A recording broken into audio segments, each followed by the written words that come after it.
annual event. It is actually the third event that we've held. We had two in 2021 in the spring and the fall, and in 2022, this will be our event for the year. We've got an agenda planned, and we've got a real life case study from someone who may have clicked on something they shouldn't have. So we're going to tell you about that. But before we get started, I want to just thank everyone for attending today and introduce Jim. Jim has joined us in the past. He is a cybersecurity expert, and we are very, very lucky to have him assist us in providing information that will help you protect yourself from cybersecurity issues and fraud in general. And to get us started, Jim, I just wanted to have you share with us your thoughts on the cybersecurity issues that we are facing courtesy of the Russian invasion of the Ukraine. I know that that has been on the news so much. And I know as I've been watching, I was wondering, how does this impact me personally? And then I always wonder about our members and Ideal Credit Union, our organization. But if you could provide a high level on some of the issues that we should be aware of and how to protect ourselves, I think that would be a great way to get us started today. Sure. And I mean, just to be clear, it's not like Russia hasn't always had people attacking us. I mean, there's been, pretty much every country attacks every country at some level. And, Russia, China, North Korea, they're awful big at doing this, and they've got a lot of groups. And what makes them a little more unique is that in the United States, while the United States does have government-sponsored attacks they'll do against other countries, and it's kind of, sanctioned through NSA and that type of thing. They don't really ever, they just don't sponsor like gang warfare type of stuff. Where in countries like Russia, they do. They actually support organized gangs of hackering criminals out there, and they pay them to do different things. And, you read about stuff during the elections and things like that. And now you're seeing it spin up again. Now, there's a lot more concern than actual reality at this point in the United States. The assumption was the minute the whole Ukrainian thing started spinning up, and especially the more rhetoric that's come from the United States side of it, that suddenly we would see everything just under, massive attack and being brought down. And we haven't actually seen that happen yet. And I don't know if that's good or bad, because it can happen at any minute. It's not like Russia isn't good at doing this. They've got very smart people there that have gotten very entrenched into a lot of our networks we're not even aware of yet. So if they decide to go down that path, it will be a little bit scary. But the big focuses, of course, will always be the financial institution side, health sector, biotechnology, big ticket items, the ones that are really going to capture people's attention. And small mom and pop shops, the average person at home, their risk is relatively low when it comes to this particular type of attack, just because that's not going to give Russia very much bang for their buck. They want to go after things, utilities, things that get a lot of attention very, very quickly. So the average person, their risk is relatively low from an attack at home. Obviously, they do have risk when it comes to using any kind of third-party providers, because their risk is whatever that third-party provider's risk is. There's only so much you can do about that, though. And so it's one of those ones where there's a lot of wait and see happening right now. And unfortunately, not a lot the average person can do to really protect themselves from something at that state-sponsored type of level. Okay, is there anything at all we need to be aware of or watching for as this invasion progresses and the threats of cybersecurity and fraud? We're hearing about it on the media, and I just always wonder, even myself personally, how does this impact me? Yeah, the big things that are be a little cautious of is when you start getting contacted by third-party organizations and they seem out of the blue and a little bit off, because one of the big tactics that is used is to either actually compromise an organization and then start sending out emails to all of their customers, trying to get all those people to fall victim, or it's to send out emails or phone calls or text messages on behalf of organizations that look legitimate, where they're tied around these types of things. So you might start receiving emails that pretend to be or seem to be from the government, talking about risks related to the Ukrainian conflict. And so you go, oh, well, I want to see that. Or it looks like it came from a friend talking about the Ukrainian conflict. And they say, oh, check this out. Have you seen this latest information? Oh, those are yeah. really popular tactics right now to get people to click on those links and open those attachments, which ultimately then could lead to their own computers being compromised. So it's kind of being, a tiny bit paranoid, if you will, and just when you receive a phone call or an email or a text message and something just seems strange, or they want you to click that link, they want you to open that attachment, they want you to call some random place, immediately have your guard up and start trying to figure out, okay, what is this? If it's somebody that you know that's sending it to you, pick up your phone and actually call the sender and say, did you really send this? If it's an organization, the same thing, pick up your phone, call the organization. Don't call the phone number that came in the email. Actually, look up the organization's phone number, call it that way. And that can help you out a lot, because that's one of the big things right now is using this conflict against you by tricking you into clicking those links or opening those attachments. Great advice. Next question, and I don't know if you have an answer to this, but another thing that I've seen frequently and recently are requests to gather aid.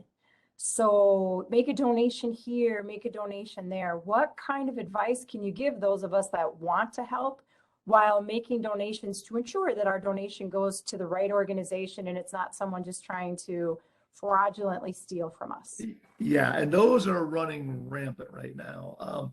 When in doubt, you can always go to the big name ones. The Salvation Army, the Red Cross. There's a few of them out there that are just those super big name ones. You go to their site and you go through it. The ones where you just get a random email or you get a pop up little thing in social media like, oh, help us out.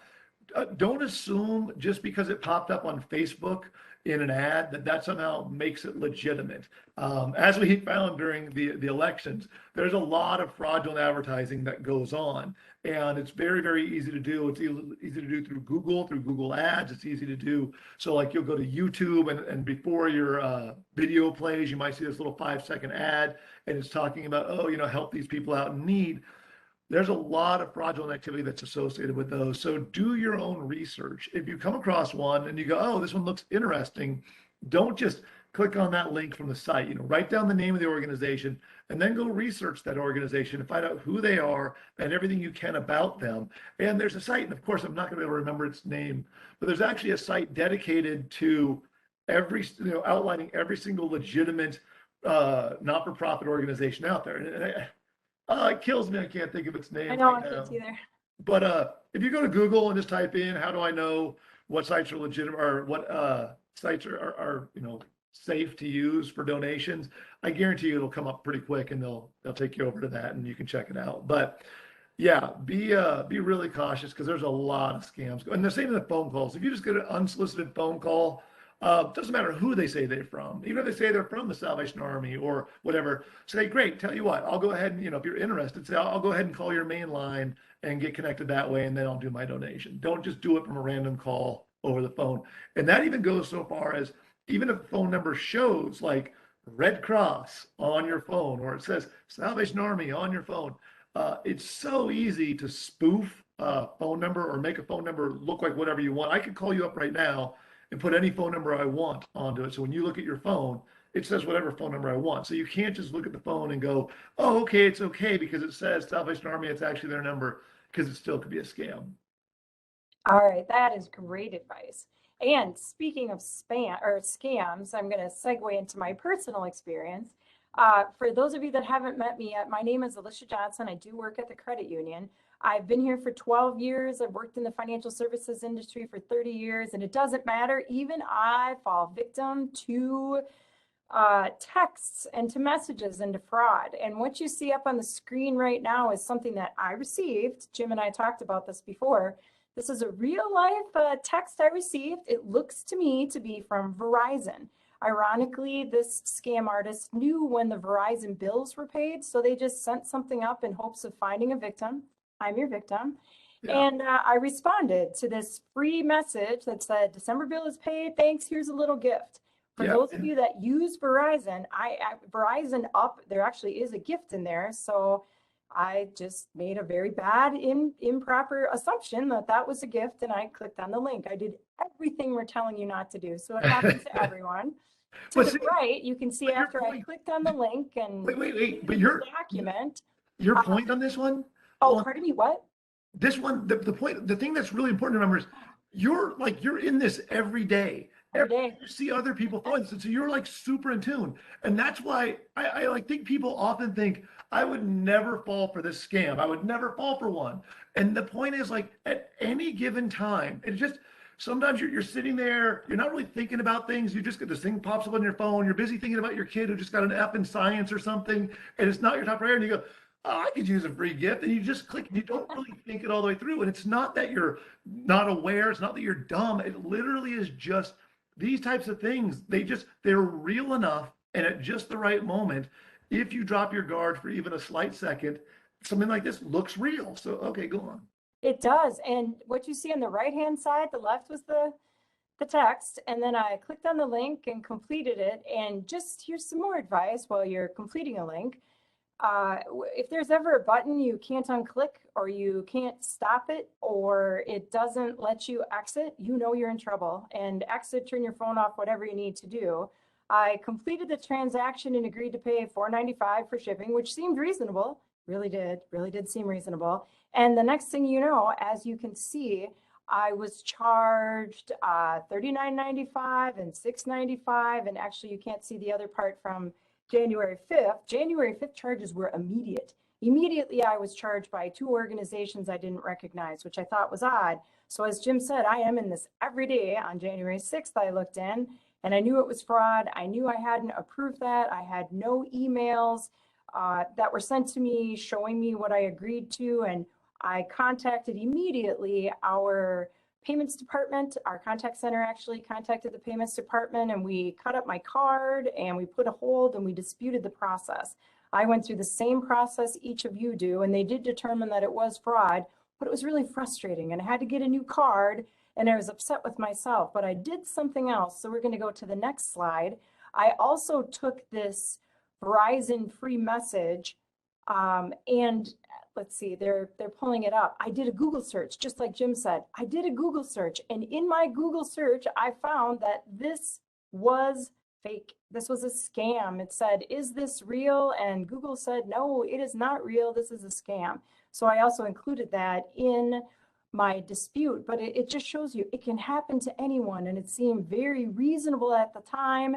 And I couldn't exit, and I tried to unclick, and I really am in this every day. I call my parents with advice. I try to keep our members safe, and I'm empathetic to your cause. Your guard's down, you push a button, and the next thing you know, your checking account's on fire and they've gotten all the money.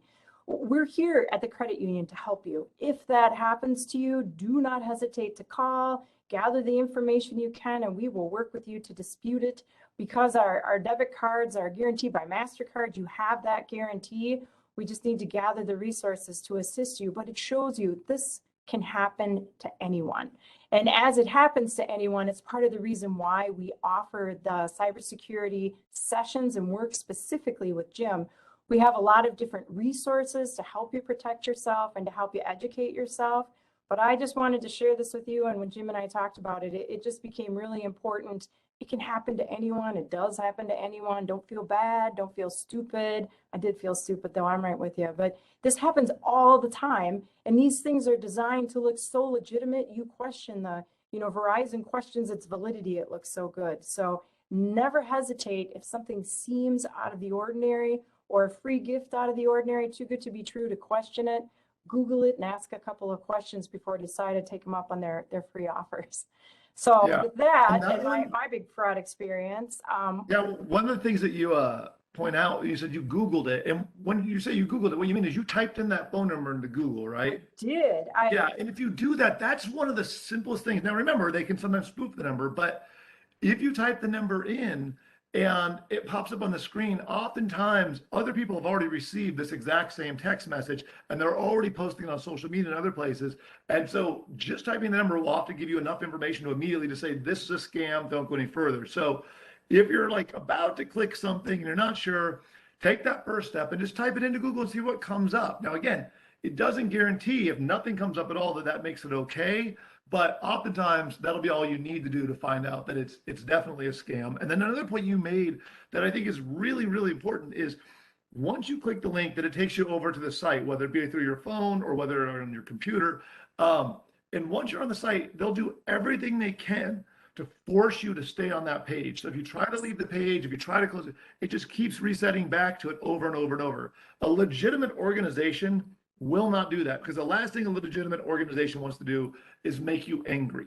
And you're going to get angry if you can't leave a page. At least most, any kind of somewhat legitimate organization. I mean, there's a few shady ones that are, I guess, okay, but yeah, most are never going to force you to stay on a page and just you can't get out of it. So if you get to a page and you can't get out of it, then don't go, oh, well, since I'm here and I can't get out of it, I might as well just complete the page and give them the information. Instead, as she mentioned, go ahead and just, worst case, turn your phone off and turn it back on if you can't get out of it any other way.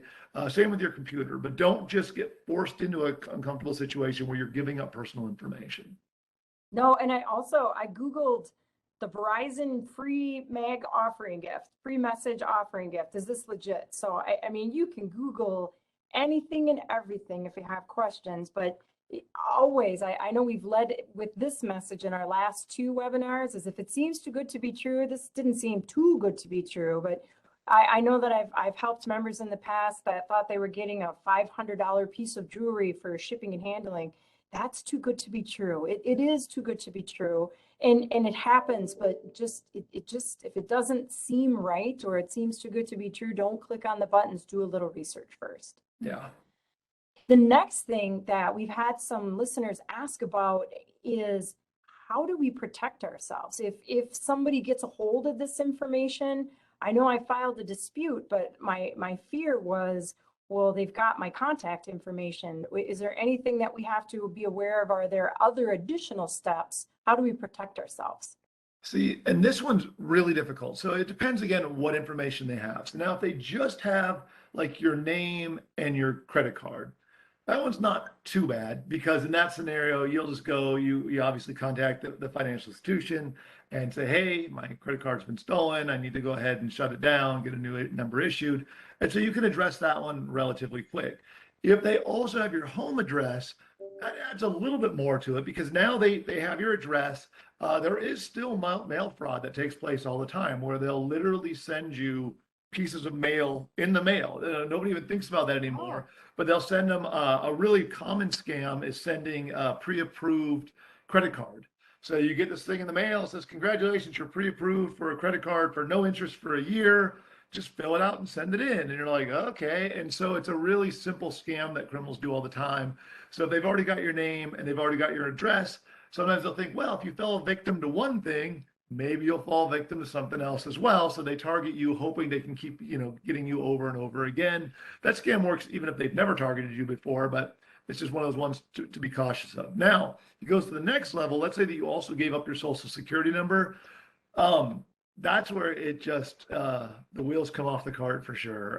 It gets so much more difficult, because that's a genie you can't put back in the bottle. Once a criminal has your social security number, that's it. There's no, like, you can't just contact the Social Security Administration office and say, hey, my social security number is stolen, I'd like a new one. They don't do that. They won't do that. In fact, in order to get a new social security number, there's a whole, like, if you go and read about it, it's incredible. You have to go through all of this stuff, have been a victim, actually get your entire credit restored, get it all taken care of, then wait like a 2-year period and see if you become a victim again. And then if you become victim again, then they'll consider working with you to do something. And even in those scenarios, all they do is issue you a second number. So now you have 2 instead of 1, and then it gets really complicated. So the reality is, whatever number you have, odds are you're going to have for life.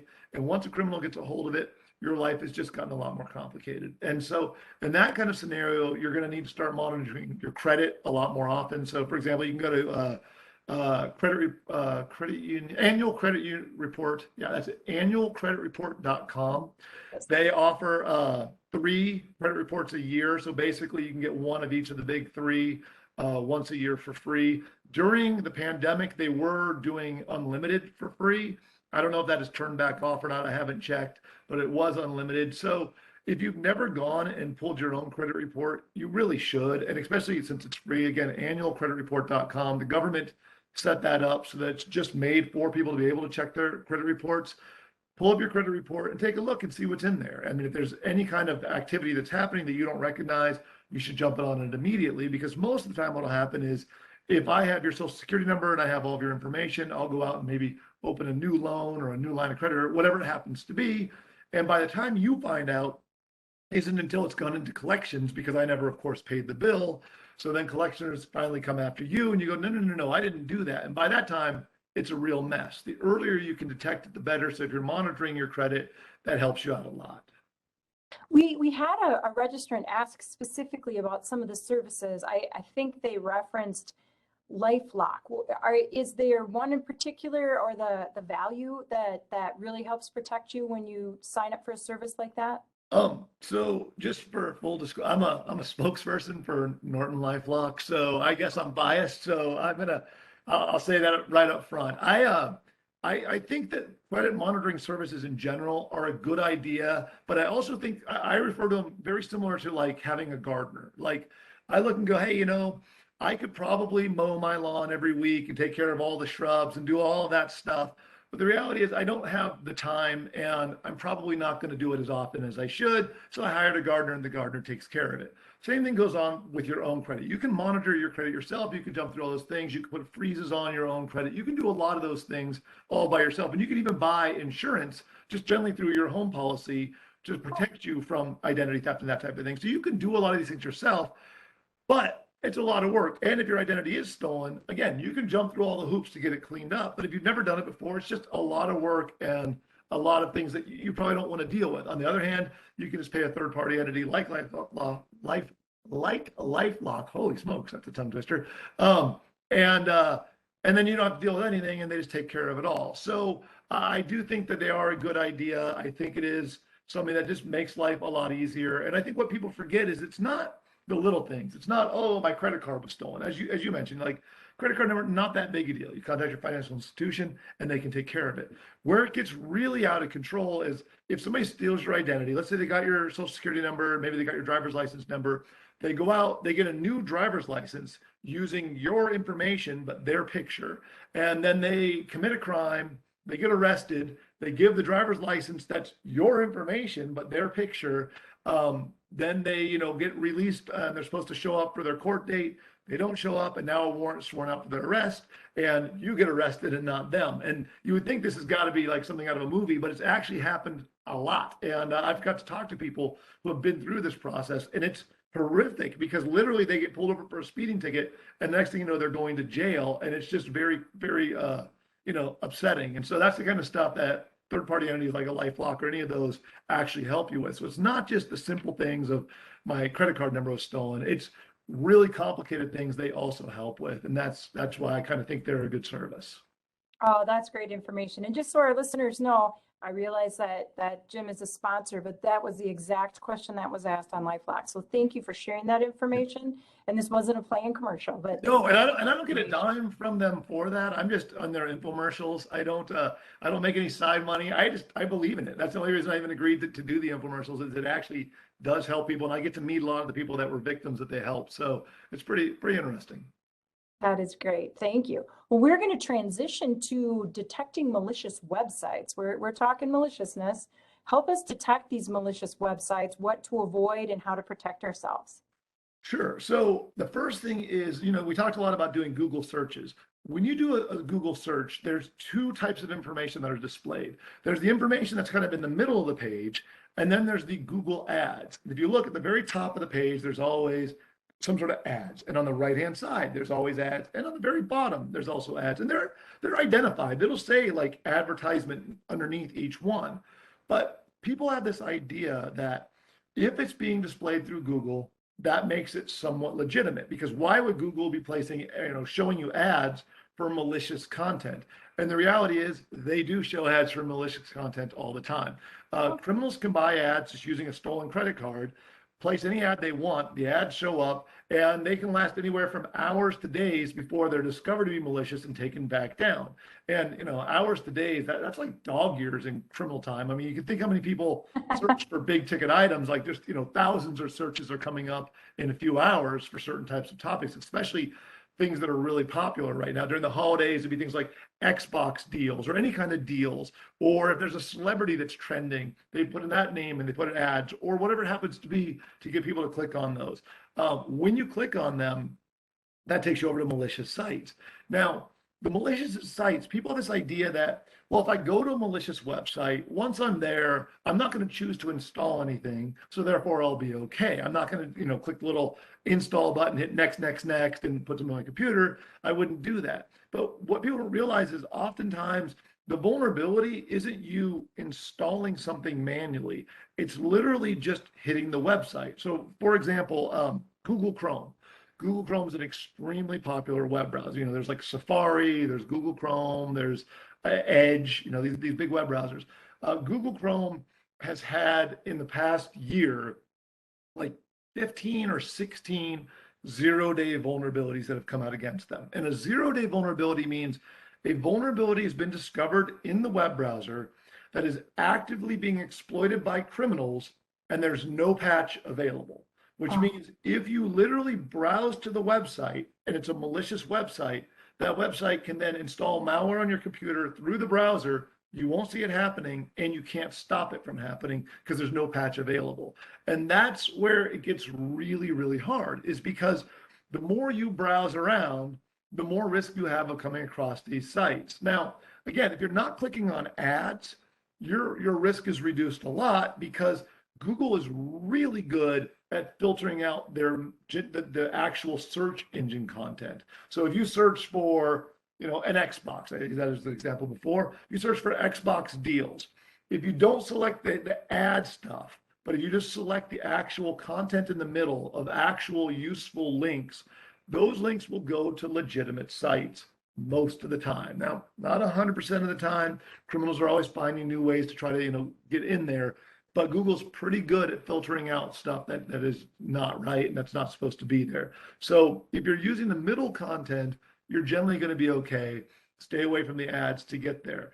Obviously, when you go to websites, if they do try to get you to install stuff, a lot of times on phones, especially on Androids, they'll try to get you to install apps. Android allows you to do what's known as side loading. And side loading means that you can go to stores that are not Google's store to put apps on your phone. Apple doesn't allow you to do that, but Android does. Criminals realize this and they realize, well, heck, we can make a lot of malicious stuff, put it out on third-party sites that are not Google site where they're going to be testing the stuff, and we can get people to install all sorts of crazy things on their phone that do all sorts of damage. So be really cautious about going to any websites where they're trying to install applications on your phone, because again, it's really easy for criminals to scam you with those. Tell me something about attacks that occur through browser extensions.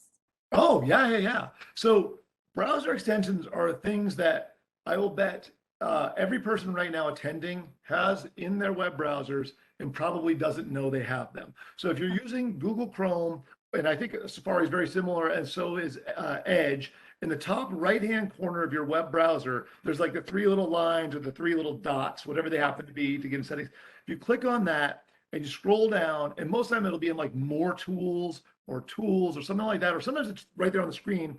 If it's under more tools, you're going there. If not, it'll say extensions or web extensions. Click on that, and it'll bring up all the extensions that are currently installed in your web browser.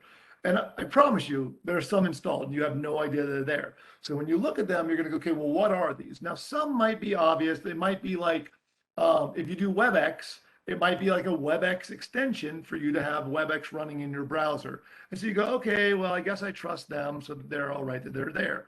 I think Microsoft might have one for Word. There's a couple other ones that are out there. But then oftentimes you'll see ones that you have no idea what they are or how they end up on your computer. If you don't know and you're not sure, you don't have to delete it immediately. Instead, you click the little slidey button for on, off, or disable, enable, and just disable all the ones you're not sure about. And then continue just with your life. If it turns out that nothing has changed, you're not missing out on anything, then you didn't need those extensions and just leave them off and you're probably better off. If suddenly there was some service you were doing before and now you can't do it anymore, well, now you know what that particular extension was for.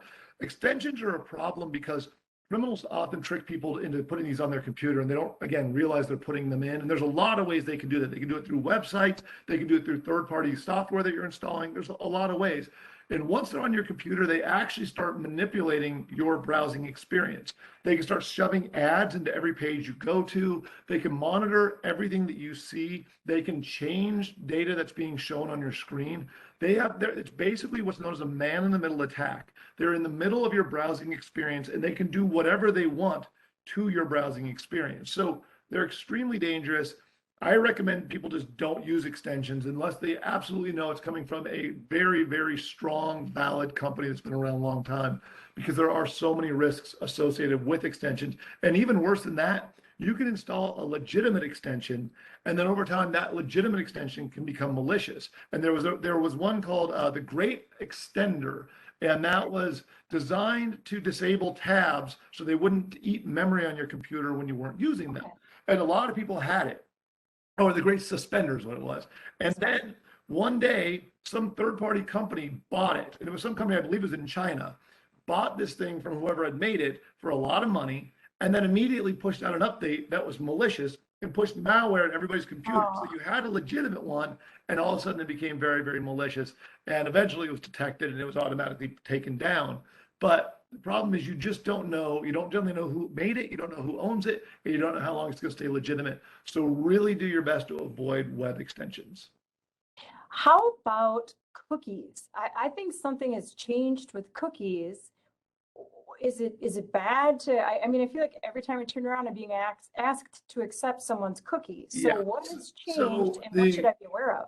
Yeah, so it was because of Europe. Europe put out a new law that basically said, or a regulation that said, you have to disclose when you're putting cookies on people's machines. It doesn't matter what the cookie does, doesn't matter how many you have to disclose everything. And so now every website on the planet posts a little thing at the bottom that says, we're putting cookies, allow or decline. And you go, all right. And so cookies are used to track what you're doing. They're not stealing your information, and they're not like hacking into your home or into your computer or things like that. They're trackers. And so they really should be called breadcrumbs more than cookies, because that's what they are. So if I go to a website and I look at a specific, like let's say I'm looking for a tractor, and I go to one website looking for a tractor, and that website happens to be using one of these many third-party advertising solutions out there that are tied into every other company. If I go to another company, suddenly I'm going to start seeing ads for tractors at a completely different website. And every website I go to after that for the next several months, I'm going to see tractors. Those are because cookies. The first cookie got set at the first site saying, hey, this guy's looking for tractors. Here's a marker showing who this guy is. And then everywhere I go after that, my marker's there. They see I'm still that same guy, and they go, oh, this guy's into tractors. Let's give him some ads. I mean, there's an argument to be made for some value to that. I mean, for example, let's say you're looking for a TV and you start hunting around. Well, then all of a sudden you start getting ads everywhere. And sometimes there's some discounted TVs that are the exact one you want. And you go, oh, that's fantastic. So because they saw I was looking for a TV, one organization offered me a price that was a really good price for a legitimate site. I went there and I got a cheaper TV. So it's not all doom and gloom, but just know, I mean, really, privacy's dead online anyway. If you think that you're browsing anywhere around and people don't know every last thing you're doing, by people I mean organizations, you're pretty much kidding yourself at this point. They track you in a million different ways. Cookies is one of the most common ways. There are other things they can do. Google has started a big push to reduce some of those functions so they don't work as well and you can't do as much. But for everything they take away, they add something new, because Google's probably the 800-pound gorilla when it comes to tracking everything you do and knowing more about you than anybody else on the planet. Oh, exactly. Well, I want to transition to, I'm going to call it my favorite topic, but it's not. It's my least favorite topic, and that is the dark web. Okay. I am fascinated by the dark web, and for our listeners, I got a tour of the dark web one time, and it had a shopping cart and it had a customer service line, and I thought, that's amazing. They're going to help me buy someone else's information illegally. I mean, it was a fine-tuned machine, but something definitely our listeners need to be aware of. Yeah, so the dark web, it is pretty cool. So the dark web's not just malicious. Everybody has this idea because it's called the dark web that somehow that makes it only bad. The dark web was originally designed to basically provide privacy so that you could go out on the dark web and, like, if I just browse on the internet and I go to a website we just talking about, they can track my every move. They have cookies on me. They're tracking everything I do. They know my IP address. They pretty much know exactly where I am. On the dark web, it doesn't work that way. Even though I have an IP address, the site I end up at has no way of actually tracing back to me at the beginning where I am right now. The same way, I have no idea where they are. And so it allows everybody to remain anonymous. And the pros to that, like a great example right now, Twitter just recently put up a dark web Twitter feed. And you go, well, why would they do that? And it's because of Russia. Russia was shutting down all communication where people couldn't, get any information from the outside and they couldn't send anything from the inside out. And so by spinning up a dark web Twitter, suddenly people could be in Russia, go out on the dark web, it couldn't be traced back to them, and start posting pictures and information and giving up information and getting information without it being able to be traced back to them. And so that allowed them to be anonymous. So there is value and there is a reason to have the dark web. The problem, as you just said in the beginning, is criminals also realized, well, heck, you're telling me I can go to a website where I can sell stolen stuff and there's no way to trace it back to me. And the people who want to buy the stolen stuff, they can go there and there's no way for them to get caught.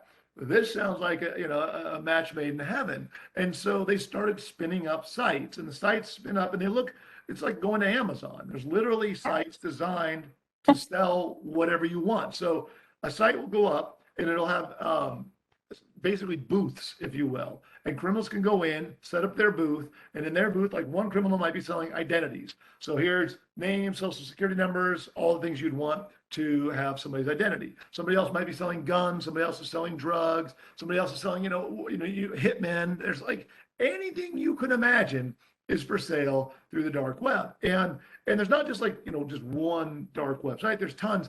The thing with the dark web, it's not like regular internet. You can't just go into a search. You can't go to Google and say, hey, I want to find a hitman to kill my wife. You got to actually do a little research to find even where to go to. But it's all there, and it's continually evolving. And you generally use Bitcoin, so that way it doesn't trace back to humans as well. And it's a booming industry right now. I know when we looked at it, it was in a demonstration and they pulled up credit card numbers in Rochester. And it was just amazing the way they sell them and sold them, carted them up, and they actually would tell you where to use them in order to decrease the likelihood you would get caught. Yeah. If you use them in a certain area, then it would hide under the radar of some of the fraud software that's out there trying to detect anomalies. So absolutely, yeah, it's based on geolocation. So they basically can look and see where was the zip code tied to for this particular card.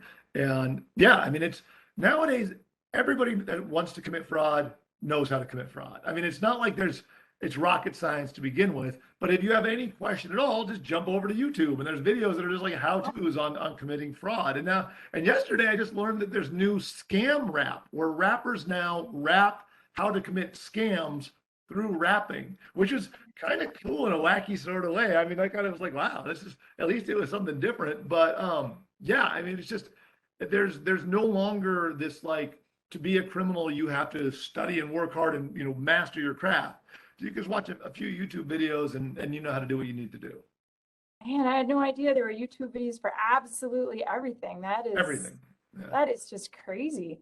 Well, one of the other things that I was hoping you could share with us, we've talked about so many things regarding safety, but mobile devices. I have seen so many TV commercials recently where the guy says, oh, I can get all your information that you're doing on your cell phone. And I know I've started to field some questions from members who are concerned about how to protect themselves specific to that commercial.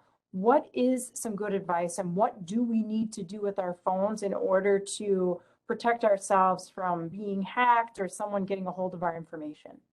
Sure. So first of all, some of those commercials are just full of crap. I mean, well, I'm glad to hear that. Yeah, they kind of over exaggerate some of the risks, which do drive me crazy. I don't like that. Absolutely, there's risk with mobile devices.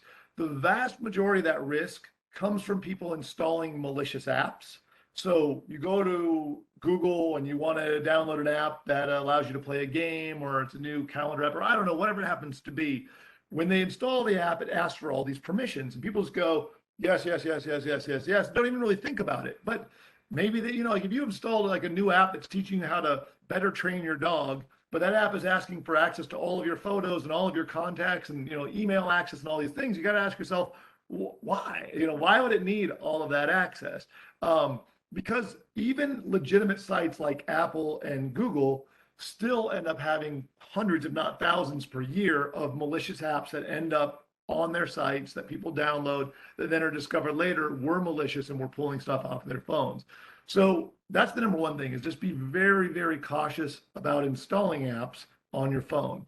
The next big thing, and where more people run into problems than anything else, is with the networks that they're on. So I might not be able to get into your phone, but if I can monitor the traffic and you connect to my Wi-Fi network, well, now I can monitor what you're doing. And so if you're typing in logins and passwords and other things, I might be able to capture that data. And so that's an area where there's still a lot of room for risk. And when you go to websites, it says HTTPS, whatever. That's supposed to make it so it's encrypted. But if a criminal's any good at all, what they'll do is they'll set up a Wi-Fi access point, you connect to it, and every website you go to, it'll just make it so the encryption's broken. So when you go to that website, instead of it having a little HTTPS and all seeming normal, it'll pop up a message that says, "Hey, the website you're going to, the digital certificate has an error." And people go, "Huh, I don't know what that is. That's kind of annoying." And it'll say, "Do you want to stop or continue?" And they go, "Well, I want to continue." And people will generally rationalize it away, especially like if they're at a hotel or at the airport or at a coffee shop. They'll just go, "Oh, well, these people must just have crappy internet. No big deal." And then they continue and don't really think anymore about it. That's your only warning that you're being told something's happening that's very, very bad. So if you're on your phone or even on a computer and you're using some sort of public Wi-Fi access, and you start visiting websites and you're getting an error message telling you that the encryption's bad or the certificate's bad or something along those lines, don't ignore that. That's the time to stop and get off that network, because that means somebody has broken that network and is now monitoring every bit of traffic that's going across. So they can read all your emails, they can see all your text messages, they can see all of this stuff.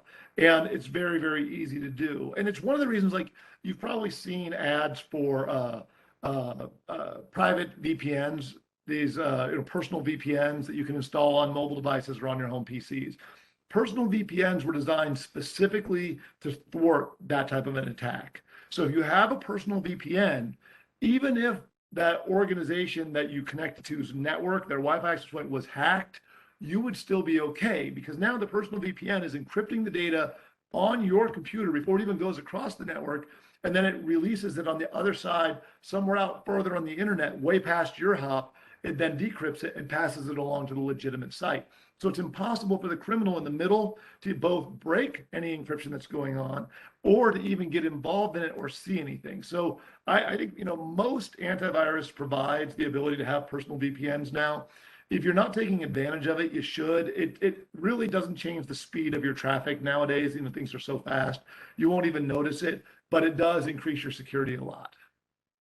Well, one of the things you said just caught my ear, and that was, I always thought I was safe downloading apps on my Apple phone. And what do I need to look for so I know if I'm downloading something on my phone, I am downloading something malicious? What Yeah. are the signs of malicious apps? So one of the things that a lot of people do that they shouldn't do is they look to see how many times it's been downloaded. And they go, "Oh, it's been downloaded 500,000 times. It's got to be legitimate." And there's you can go and look them up. There's been tons of cases where apps have been installed more than 1 million times, and then they discovered it was completely malicious. It is really hard. The best advice I can give is to research the organization that made the app. So you can go in and look and see who makes the app and stuff about them. Go do your own research. If you can't find anything, or if it's made in Russia or China or some of these other countries that are maybe not always legitimate, you might pause and take a moment and really think about it. There's no simple, here's your silver bullet. If you just do this, this, and this, you're guaranteed to be safe.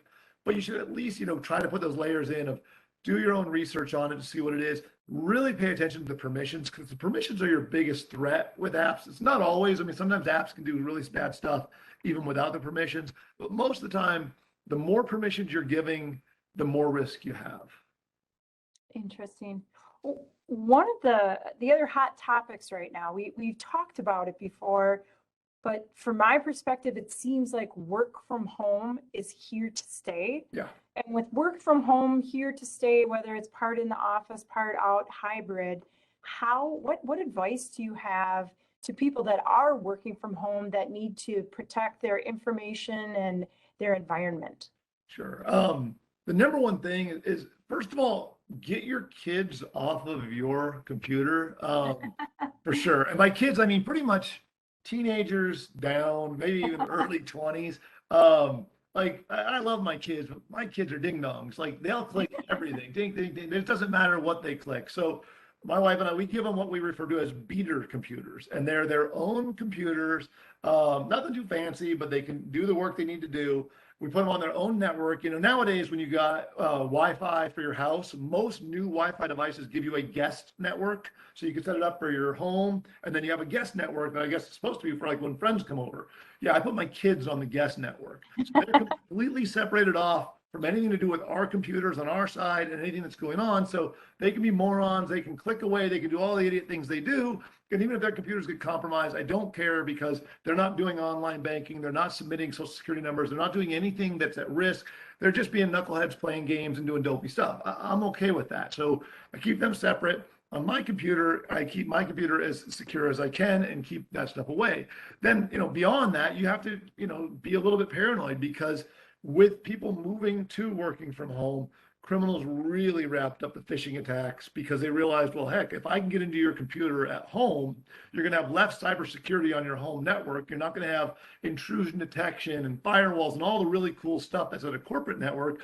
But most of the time, your PC at home, you're getting these VPNs from your computer into your work's network, which means if I can get into your computer, I can use that to get into your work network, and I can bypass all that security that they have on their side and possibly get in. So it means you have to just be even more paranoid than you were before when you're using those computers that do have access to the corporate network. What are the other risks of working from home that you've detected? Again, it seems like it's here to stay. What else do we need to be aware of? Papers. When you're at work, that's a huge one. So when you're at work, you recycle, but you don't generally just like put any of the confidential information in the recycle bins. Instead, you have a shred bin specifically for those. So they either give you a shredder at your desk, or they have one of those big trash cans set up with like the shredder. You're supposed to stick them in the can, and then they'll get shredded later. Works great when you're at work. At home, people kind of forget about that, and they just think, oh well, I'm at home and no one's gonna look through my trash, so I'm just gonna take these papers and just throw them in the recycle because people still print stuff out even at home, oftentimes with confidential information. Again, criminals have realized this, and there's some interesting videos you can find on YouTube where criminals are just showing them actually doing this, where they go around neighborhoods, just going through people's recycle cans at night, finding all this documentation with like, you know, corporate secrets and personal information that's just being thrown in the recycle because people just put it out on their curb. And also, when it's on the curb, there's, depending on where city and state you live in, it's considered public property. You're allowed to go through it. So someone can literally walk by your trash can and go through your trash legally in many cities and states. And Oh, no. so, yeah, so now they are technically not even breaking the law going through and getting this stuff. So yeah, it's really creepy. So make sure even at home that you're either shredding it or throwing it in the fireplace or doing something, but not leaving confidential data just in the recycle bin, because that's another huge threat. And then physical security, since you're asking, I'll throw in one more. Remember, at work, you've got generally tons of physical security. People aren't just able to wander into your office and start stealing stuff. At home, your physical security is generally, you know, a lock on your front door. Maybe you have an alarm, maybe you don't. Criminals realize this as well, and they can literally walk in your home and steal equipment that oftentimes will have confidential data because you're working from home, so you've stored stuff on your local machines. So be aware, put those things somewhere safe. If you have lockbox or something to put like a laptop in when you're not home, so they are secured. Or even if you're using like flash drives that might have confidential data, at least put those somewhere safe and don't just leave them laying on your desk. All right, great advice. Well, we have a couple questions from our listeners. We're down to our last 11 minutes. Uh, I'm going to read this question. I don't understand it, but it says, what is the best way to harden your home Wi-Fi network against bad actors to ensure mobile banking is safe? And if you could provide some recommendations for basic security software for the family home computer. Yeah, and I kind of covered this when I was talking about the personal VPNs. That personal VPNs will help you out a lot on that one, because that's going to go ahead and even if someone was to get on to your home VPN, your risk has been greatly reduced because they're not able to see anything. Beyond that, then it comes down to keeping up with updates and patches for them, which just if you pick up your Wi-Fi device, flip it over and look underneath, it'll have the organization's name that made it, it'll have their website. Go to their website, and then it'll have a spot up for support on their website. Put in the ID of whatever your product is. Will have a model number. Every one of them has one. And on that site, it will walk you through step by step how to put the latest updates on your device. Some devices will update automatically. A lot of them still don't. And it takes just a few minutes. The first time you do it, it'll take a little longer because you've never done it before. And you're like, oh, I'm not sure. It's super, super easy. They have step-by-step instructions. It's all web-based to do it. You'll just click, click, click, and your thing will be updated. And that'll reduce your risk of people attacking the device itself. And then put some sort of a strong password, with those types of keys. So we're talking now about the Wi-Fi access password. You don't want it to just be a name or something. You want it to be long. You want it to have all the crazy characters. Come up with something that's probably at least 13, 14 characters long and kind of nuts. More if you can. And that'll help you so that just the average person driving by won't be able to hack into it and gain access to it that way. All right, that is great advice. Another question is, I think you covered this, but the benefits to being wired versus wireless with the Wi-Fi and security. Sure. So that just means that you have an Ethernet, it's old school. I have an Ethernet cable and I'm going to plug it into my computer. And a lot of computers don't even support them anymore. Wired is more secure. It has to be. It's inherently more secure because you've absolutely connected to your local network. One of the things that criminals will do from time to time is they'll drive around a neighborhood, they'll put up a Wi-Fi access point, and they'll get it to where when you walk in your house, instead of you connecting to your house's Wi-Fi, you connect to theirs because they're putting a really broad or loud signal, if you will, and pushing it out so that it connects to theirs instead of yours. And now you're on their network and they can monitor what you're doing. When you plug in the wire, that bypasses any risk of doing that. That said, the world's pretty much moved to Wi-Fi. The risk of someone driving by and hitting you at your home, relatively low. It does happen from time to time, but it's that needle in the haystack. It's a pretty low threat on the whole scheme of things. And then one more question, and then I've got a question for myself you can contribute to as well. Our listener asked, what can we do weekly to eliminate future problems? How often should I reboot the router? How often should I run the virus scan? Does it matter if I sign out or shut down the computer? Wow. Okay. Several things. So Three. virus, you should be running that every single day. Most antivirus now is set up to run nightly. You absolutely want it to run nightly. It should be picking up updates every day as well. There's things change so fast. You really want to have that happening. So from an antivirus standpoint, every day for sure. As far as your computer goes, you don't need to turn your computer off when you walk away, but you do need to lock it. And if you're on a Windows machine, you hit the little Windows key and hit the L key at the same time. That'll lock your screen and it'll be locked and you're fine. On Apple, I think it's like Mac. I don't know. I know there's I can never remember on Apple. I'm not an Apple guy, but they do have a simple one to do it. Just look it up. It shouldn't be that hard. And so you don't need to be turning off your computer all the time, other than your computer sometimes will become unstable just from running. Mine, I'll leave my computer running for, weeks and weeks at a time. Stupid amounts of time, and I have no problem. So it can run a long, long time. Just make sure you lock it when you walk away.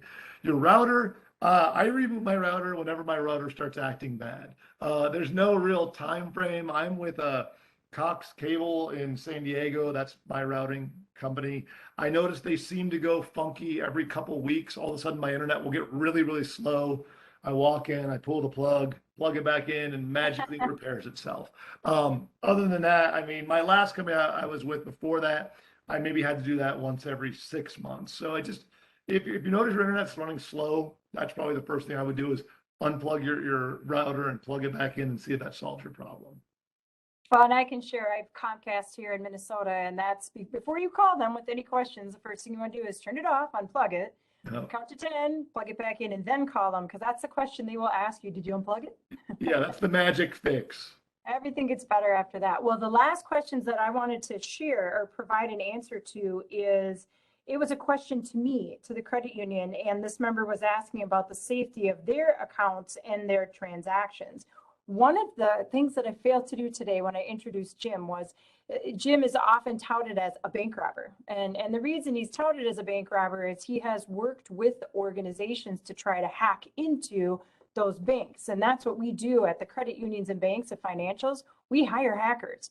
We hire the hackers to see if there are any vulnerabilities in addition to all of the other things that we do. While at the credit union, we do have staff working from home, we typically don't have the ability to print. So thankfully, what Jim shared about confidential documents ending up in our recycling, that shouldn't be the case.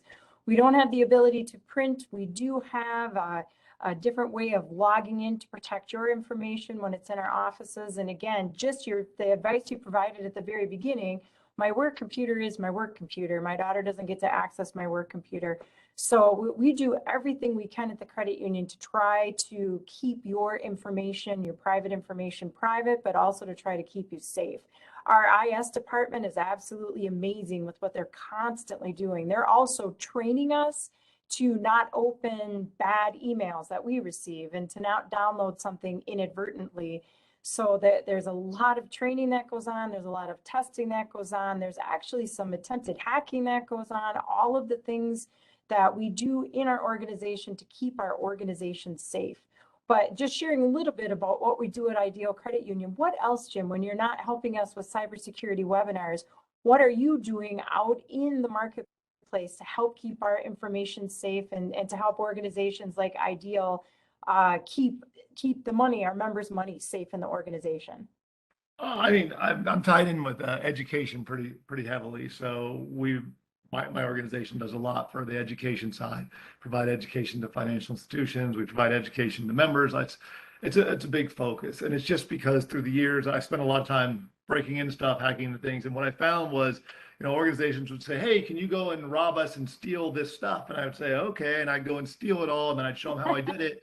And then a year later, they'd say, okay, can you test this again? And I'd go and steal a bunch more stuff. And I'd be like, I don't know, I guess I can just keep stealing stuff forever, but maybe we should try to focus on training more so that I can't steal the stuff. So I kind of figured like maybe that would help people, because I do think that the more you're aware of it, the less likely you are to fall victim to it.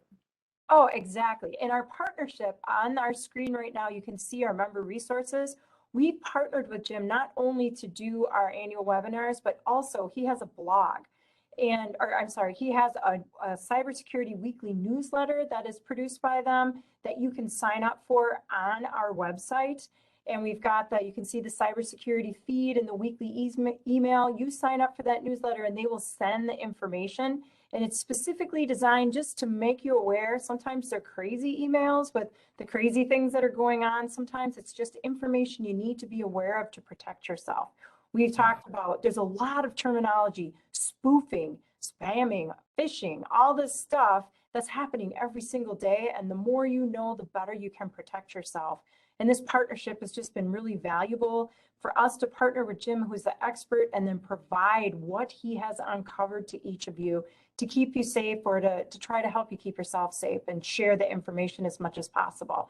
So we do have the blog on our website. We've got a cybersecurity education center, and you also have the ability to review the feed as well as the newsletter. So I encourage each of you to go out there and sign up for this information to receive. Some of the information is crazy, but these crazy fraud scams, they keep changing more and more all the time.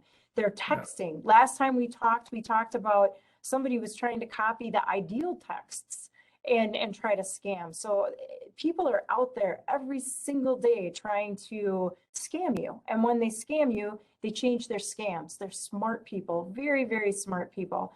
So they look almost real. And because they look almost real, this message is constantly changing. So I encourage everyone to continue to participate, visit the site, visit Jim's website, but also sign up for these feeds because it's really important information for you to be aware of, because there's some crazy stuff going out there, and it's frustrating to see boom, boom, boom, boom, all this money leaving your account, and you have to quick call in and put a dispute in place, and it takes time, and it's frightening, and you don't want something like that to happen. So this sort of information can protect you. So I just want to thank Jim for today, thank all of our listeners for their questions, And again, continue to send the questions in because that helps us put our content together for next time. But please go out to our website and sign up for the security feed in the email newsletter. So there's a lot of valuable information out there. And it's interesting. Some of it is crazy and you just can't believe it, but it's really happening every day. So it's good information to share and use to protect yourself. Any last thoughts, Jim, before we head out? No, just I think that's really good. I mean, just again, the more you all know, the better off you are. So, you know, even if you don't sign up, just go visit the site and just read some of the content that's out there. It's designed specifically to be the short, quick pieces of information, not long reads. They're very short and just to the point. All right. Well, thank everyone for participating today. And thank you again, Jim. Great information. Until next time, everyone, be safe. Thank you. Bye-bye. Bye.